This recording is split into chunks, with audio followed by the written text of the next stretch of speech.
Welcome everybody to Geek Dad Reviews. I'm Brian West.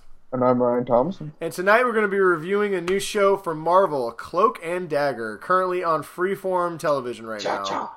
Which, I didn't even know Freeform was like a thing. Apparently it's like a channel for like 11-year-olds, but hey, whatever. Yeah, I thought it was just like a random streaming service, honestly. Yeah, I wasn't even sure. I just like got my Xfinity One controller and was like, record Cloak and Dagger. But we're not here to talk about Freeform. We're here to talk about the brand new series from Marvel Entertainment, much in the line of their Netflix series, Cloak and Dagger, which follows two young teenagers who gain special powers and are linked together in destiny and in their powers. So this is going to be a spoiler review. We're going to talk about the first episode. We're trying not to give away too much, so if you haven't seen it and you just want to know if you should watch it, we'll try not to ruin it for you. But we're going to pretty much mostly talk about just the first episode. It'll be a little bit about the second one. So we're going to give away a few plot points, but hopefully, like I said, we'll try and keep spoilers to a minimum. But yeah, so real quick, what'd you think, man? Your first impressions. It was kind of refreshing to have a different kind of show. Yeah, this is definitely not like the Netflix shows. It's not like, something like Agents of S.H.I.E.L.D. or something like that. It's very much two characters that I don't know a ton about, but I feel like I'm invested in it already. I don't know if that's a good way of saying it. Yeah, but... so if you inevitably this is going to be compared to the Marvel series. I think it has the most DNA. It shares the most DNA with those more than Agents of S.H.I.E.L.D. Agents of S.H.I.E.L.D. is kind of its own thing at this point. So, if you're coming into Cloak and Dagger, you see the Marvel, you're thinking, okay, I've got, Jessica Jones, Iron Fist, Luke Cage, Daredevil, Cloak and Dagger. And in that aspect, it slots in very nicely with those. It's not quite as R-rated as those ones. This one's definitely more of a PG-13. That being said, I would not recommend it for small children. There's a lot of... there's a lot of teenage issues like drugs and sex and violence and there's a lot of adult issues. I mean, they tackle them head on in this. Teenage issues of black teens being gunned down by police officers.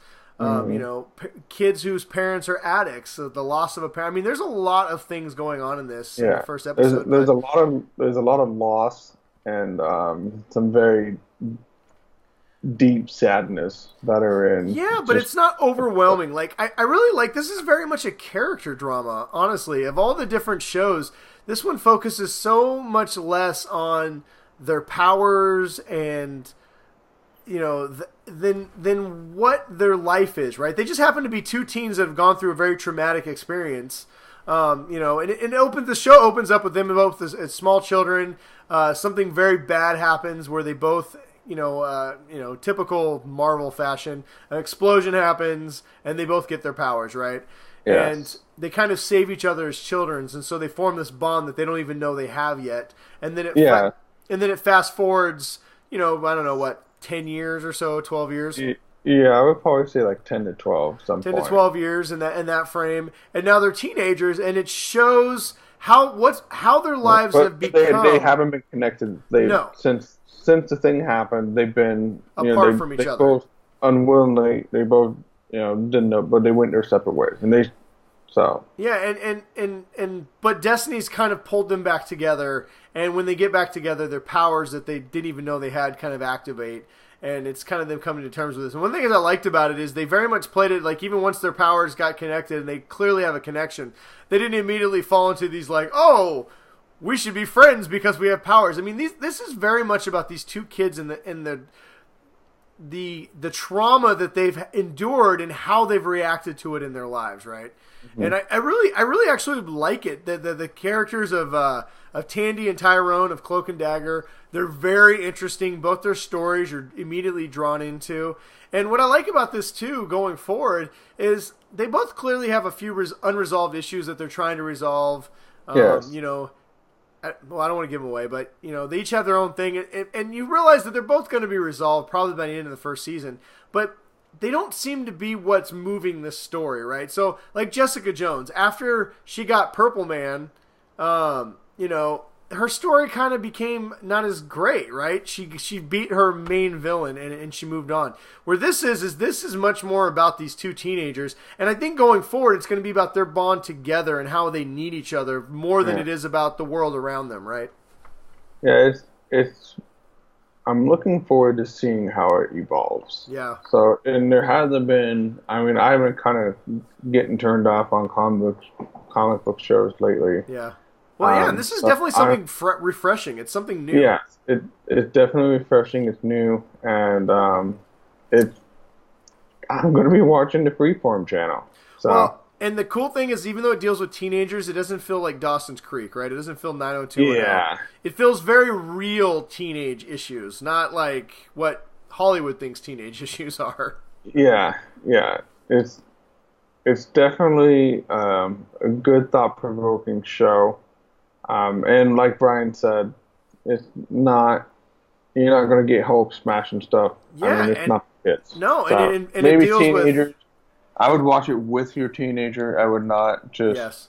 You know. Yeah, because like I said, it deals with addiction. It deals with loss. It deals with racial issues. There's a lot of things going on in this series. If your kid is old enough and mature enough, you can watch it with them, and then you can talk about some of the stuff that you've seen and discuss.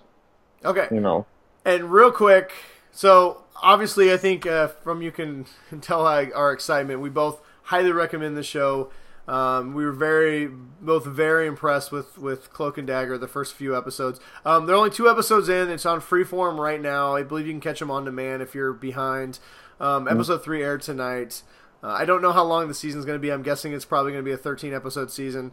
But we definitely check it out. And before we leave, I want to give you guys a couple of minutes why you tune into our show, the Geek Dad Report, is you want to know, like, okay, great, you said you liked the show, but what the hell's going on with these characters? All right, so real quick, a couple little background things on Cloak and Dagger.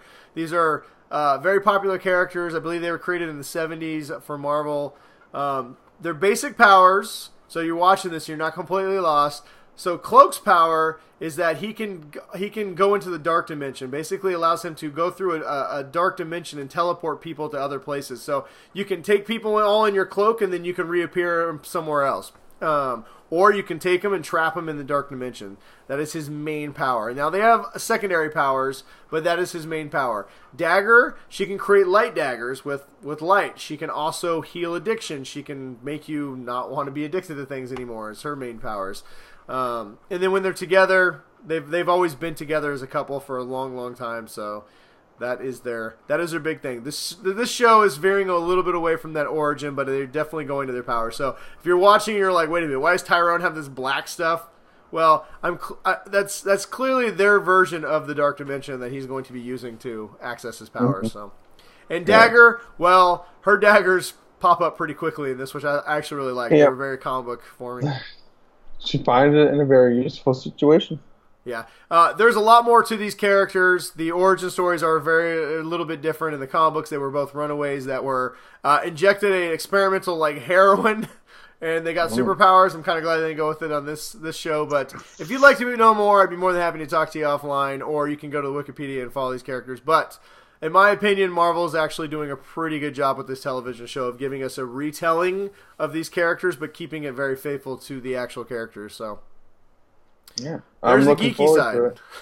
What? I said I'm looking forward to it. All right, there you go, guys. Check out Cloak and Dagger, showing right now on Freeform Television. Or Hulu. All right, until next time, everybody, stay awesome. Stay nerdy.